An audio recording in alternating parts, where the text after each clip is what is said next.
আমি একজন মেয়ের মা, আমি একজন মা, যে মা সর্বদা দোষী বলে প্রমাণিত হতে সমাজের স্বীকৃত বা অভ্যস্ত। আমার বড় মেয়েকে আমি ভয়ে কারোর সাথে যেতে না দেওয়ার কারণে সে নাকি ইন্ট্রোভার্ট হয়েছে, মানুষের সাথে মিশতে জানে না, অসামাজিক। সে কারণে মায়ের দোষ যেন অবশ্যই নির্ধারিত সত্য। তাই ছোট মেয়েকে আমি সবার সাথে মিলেমিশে চলা শেখালাম। মেয়ে নাকি আবার এক্সট্রোভার্ট, উদ্যত আর বেয়াদব বানিয়েছে। মেয়েরা বেয়াদব হলে তার দোষ মায়ের উপর ছাড়া আর কারো ঘাড়ে চাপানোর প্রশ্নই আসে না। আমি মেনেছি, কারণ আমি যে মেয়ের মা। আমার বড় মেয়েকে নিয়ে রোজ স্কুলে কলেজে নিয়ে যাওয়ার পরও সে যখন কোনো ছেলের সাথে পালালো, তখন দোষটা সবার আগে মায়ের উপর এলো। মেয়েকে বেশি শাসনে রাখলে এমনই তো হবে, এদের নিজের মতো বাঁচতে দিলে ভালো মন্দ বুঝতো। মা হিসেবে তুমি একজন ভিলেনি ছিলে আজীবন তার জীবনে। আমি মেনে নিলাম আমি একজন দোষী মা। কি দরকার ছিল আমার রোজ ভোরে উঠে রান্না শেষ করে ক্লান্ত শরীরে এত দূরে মেয়ের স্কুলে যাওয়ার? যেত না হয় ভিড় বাসে, কোনো ছেলের বাজে মন্তব্য বা বাসে হাত গলিয়ে দেওয়া চিমটি নিত। সে বড় রাস্তাটাও একাই পার হতো, যেখানে দুদিকে সমানে গাড়ি যায়। দরকার কি ছিল আমার এত চিন্তার? দরকার কি ছিল বিছানায় শুয়ে বসে না কাটিয়ে গাছের তলায় কড়া রোদে পেপার বিছিয়ে বসার? কি দরকার ছিল? তবে আমি তো মেয়ের মা, সব দোষ তো আমার হওয়ার কথাই এমনিই ছিল। ছোট মেয়েকে ছেড়ে দিলাম, স্বাধীন হ মা, পালিয়ে যাস না। কাউকে পছন্দ হলে আমার সামনে আনিস, আমি মেনে নেব। মেয়ে নিয়ে এলো ভিন্ন জাতির সেটেল ছেলে, আপত্তি ছিল না, মেনে নিলাম। আমি আবার দোষী হয়ে গেলাম। কেমন মেয়ের মা তুমি? এত স্বাধীনতা কেউ দেয়? একটু লাগাম ধরলে এই অঘটন কি ঘটতো? ছি! আমি মেনে নিলাম হাসি মুখে, আমি যে মেয়ের মা। মেয়ের অসুখ হলে শ্বশুর বাড়ি থেকে আমার কাছে পাঠিয়ে দেওয়া হতো। মেয়েদের ফাই ফরমাস খাটতে নাকি আমার অসুবিধার কোনো জায়গাই ছিল না।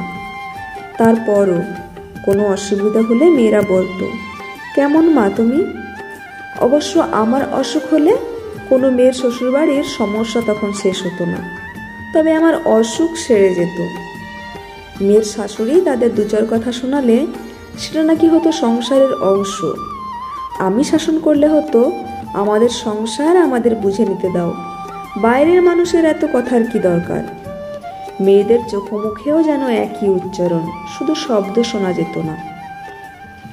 আমাকে যখন তাদের শাশুড়িরা কষ্ট দিয়ে কথা বলতো, বলার আগে ভাবতও না, মেয়ে বলতো, উনি তো এমন, তুমি তো জানো।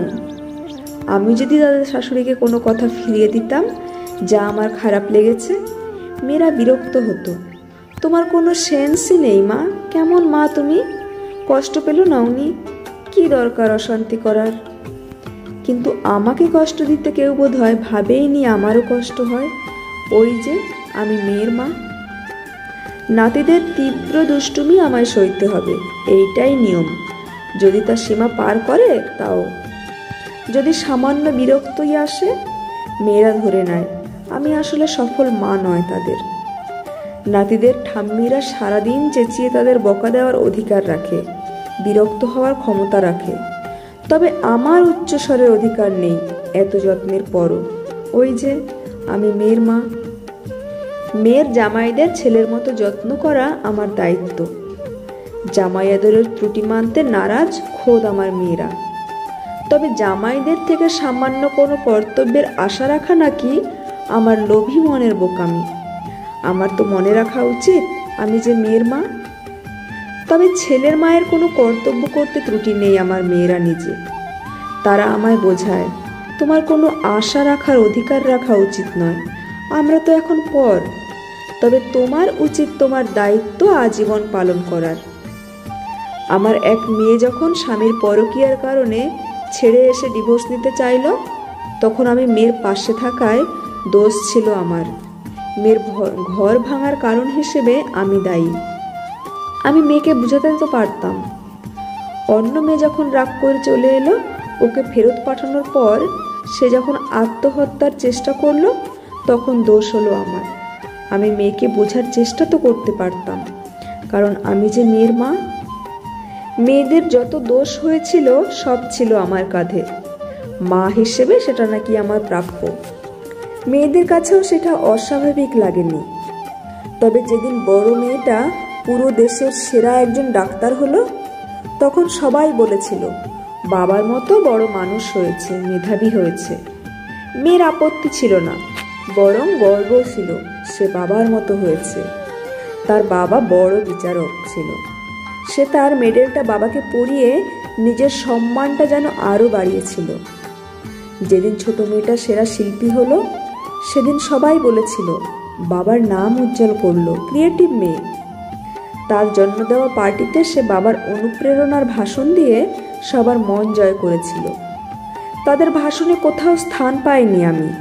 আমার মধ্য দুপুরে ক্লান্ত শরীরে তাদের ক্লাসের বাইরে বসে কাটানো ঝিমিয়ে পড়াগুলো, থেমে থাকা সময়গুলো, আমার হাঁটুর ব্যথার কারণগুলো, আমার নিঃশব্দ দোষী মায়ের অপবাদগুলো, না, কোথাও স্থান পায়নি। আমার নির্ঘুম রাতের কালিগুলো, আমার ভোরবেলার তাড়াগুলো, না, কোথাও স্থান পায়নি আমার মেয়ের মা হয়ে শোনা লাঞ্ছনাগুলো। তারা বলেছিল আমার মা পারফেক্ট একজন মা। আমার গলা ফাটিয়ে চেঁচিয়ে বলতে ইচ্ছে হয়েছিল সেদিন, মায়েদের কেন পারফেক্ট হতে হবে? কেন দোষ করা যাবে না মায়েদের? কেন মাকেই সবার মন জুগিয়ে চলতে হবে? মায়ের মন জুগিয়ে চলার ইচ্ছে কি কারো হয় না? কেন আমি প্রত্যাশা রাখতে পারবো না? কেন আমার মেয়েরা আমার সম্মানের জন্য লড়বে না? হতে চাই না আমি পারফেক্ট মা, আমি শুধু মা হতে চাই, যার পারফেক্ট ইমপারফেক্ট দুটোকে তোমাদের ভালোবাসতে হবে যেমনটা আমি তোমাদের বাসি। না, আমি বলতে পারিনি আজও সেই পারফেক্ট মেয়ের মায়ের অভিশাপ ঘোচাতে। তাই তো জ্বরের তীব্রতা উপেক্ষা করে আজও আমি চুলার পাশে দাঁড়িয়ে আছি।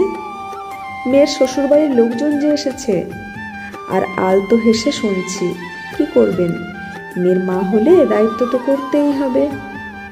আমার শুষ্ক ঠোঁট ছড়িয়ে হাসতে চাইলাম। আমি যে একজন মেয়ের মা,